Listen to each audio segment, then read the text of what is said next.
Hello everyone, welcome back once again tonight for a continuation cast of our Best of 9. My name is Ashaden and this is Ashaden StarCraft.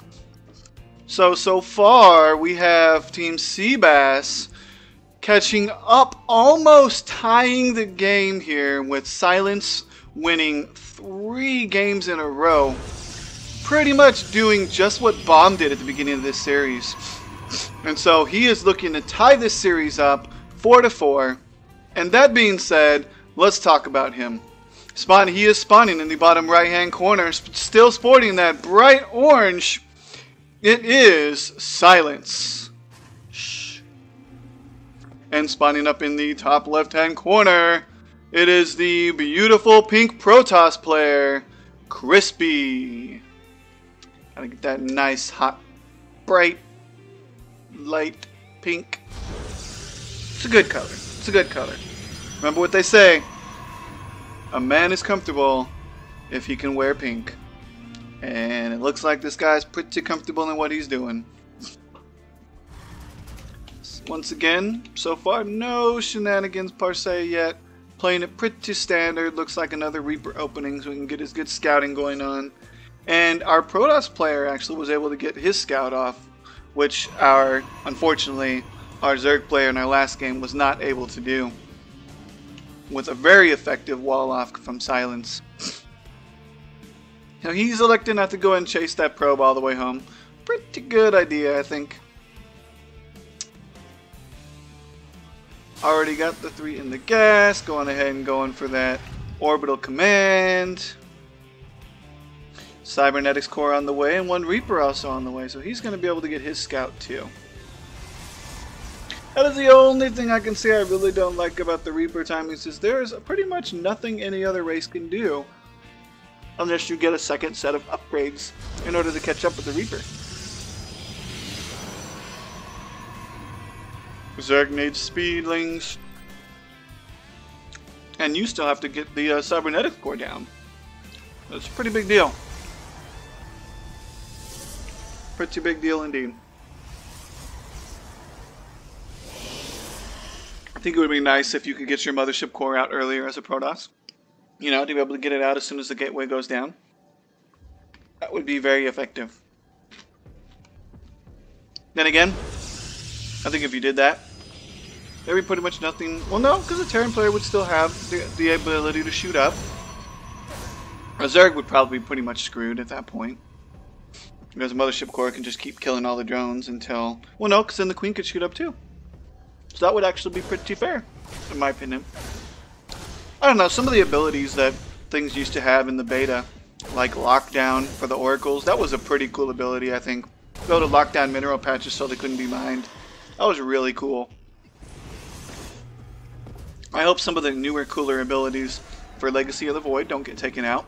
That would be pretty sweet. The roaches get to shoot like up and basically get their own version of a nuke. Pretty cool stuff. There needs to be something also for Zerg that can actually combat battleships, or excuse me, battle cruisers for Terran, because I recently played in the game and there was nothing I could build that could beat a fleet of battle cruisers. I sent a max army of Hydras, didn't work. Corruptors, didn't work.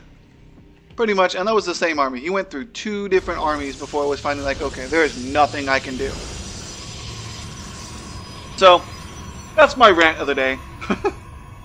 Guess it means you just can't let your Terran player get the battle cruisers.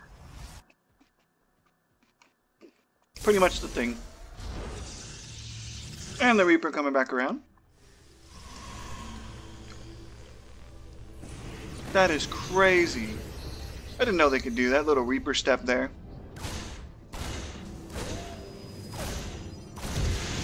Man, he got 1 for his trouble. And he gets to just go ahead and hop on down. Pretty cool stuff. He's gonna go ahead and, oh, I thought he was gonna go on home. Nope, there he goes. Wait.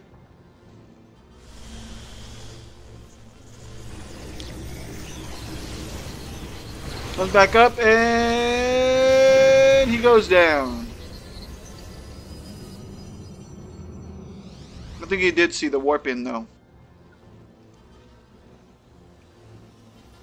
SUV coming out here. Don't know what he's doing. Go ahead and see and follow him and find out.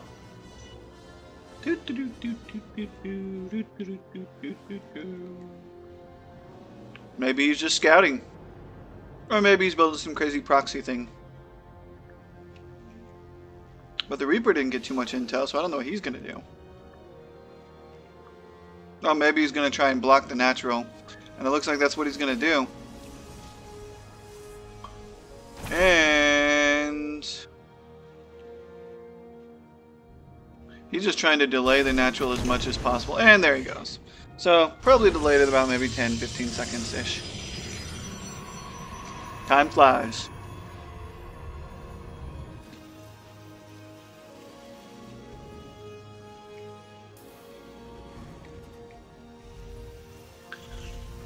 And looks like we already have some ghosts out. Interesting. Ghost Academy, yep. We are researching STEM and concussive shells and +1.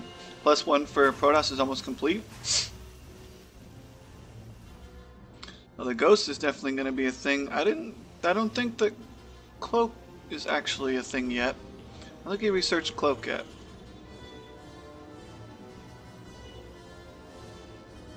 A nuke would be huge in this game right now. If he could defend it.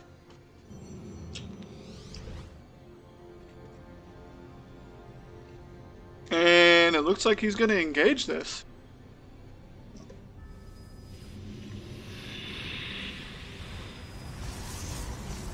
Oh, Archon's been warped in. Oh, and the feedback is ridiculous.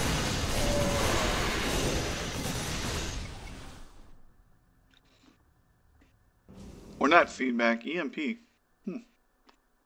That is crazy. I didn't even know you could do that. That's nuts. Terrans definitely haven't made. They just bomb people. That's pretty cool. Pretty cool stuff. And 3 more Rexes on the way. Right here next to their base. Going and taking his 3rd.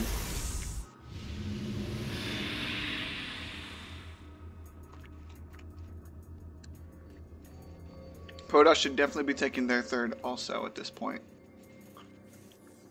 Terrans on 3 base is just almost impossible to beat.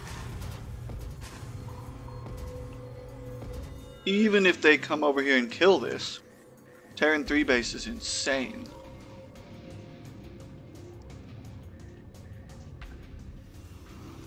I'm learning so much new stuff just casting this clan war, it's ridiculous. I've watched a ton of games and I've never seen, like pro games, I've never seen people do that to Zealots. I must have missed the right ones. So he knows where the army's at.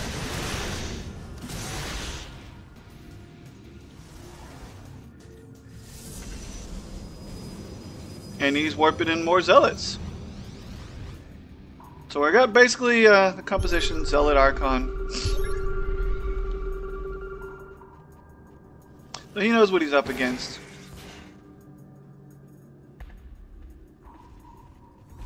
Building a couple of bunkers. And 3 bunkers. So he's building a bunker behind the barracks here.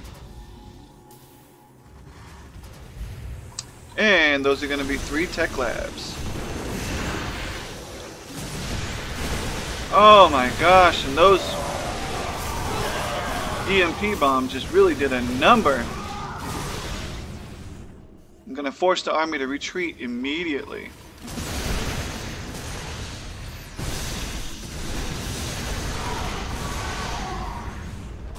And the SCVs are attacking too! Oh!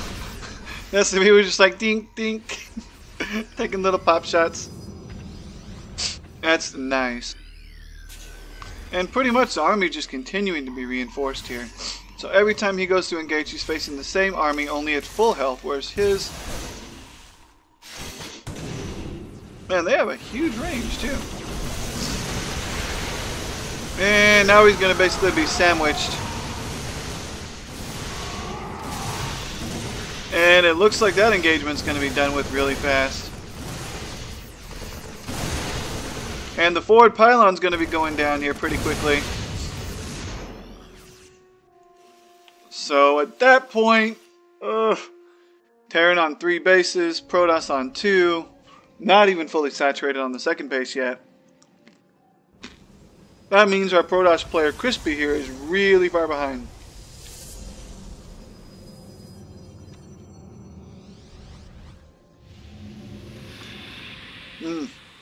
+2 almost complete. Templars being warped in. Archons being created.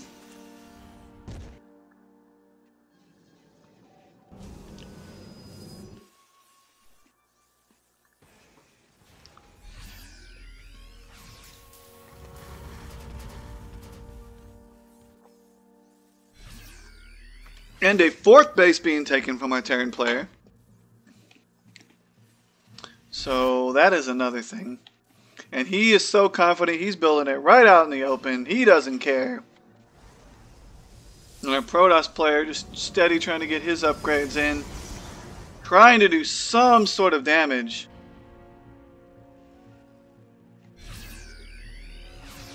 And the medevac just pretty much out of energy there. And cut the army split up completely. What is going on? Lost an Archon almost immediately. That was not worth the effort. And there goes the probe. Oh. And it looks like Silence is just going to say, screw it. I'm going to ring the bell and come right up here. Checking for that 3rd.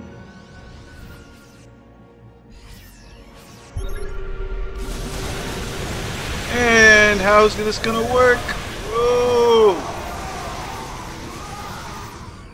And Mike grows back a little bit, comes back in for some more, gets rid of all the Archons, and it looks like only 2, no Zealots left. I can't even say it before it happens. Widowmine burrows. They're gonna go ahead and take out the natural on top of it. And all the Zealots that came down got blown up by the Widowmine. And the probes even try to join the battle, and they get stopped. And there is the GG. Silence goes ahead and wins 4 games in a row to tie this matchup 4-4. Thank both players for playing. It was a great game. Very excited. Thank y'all for watching. I'll see you guys next time.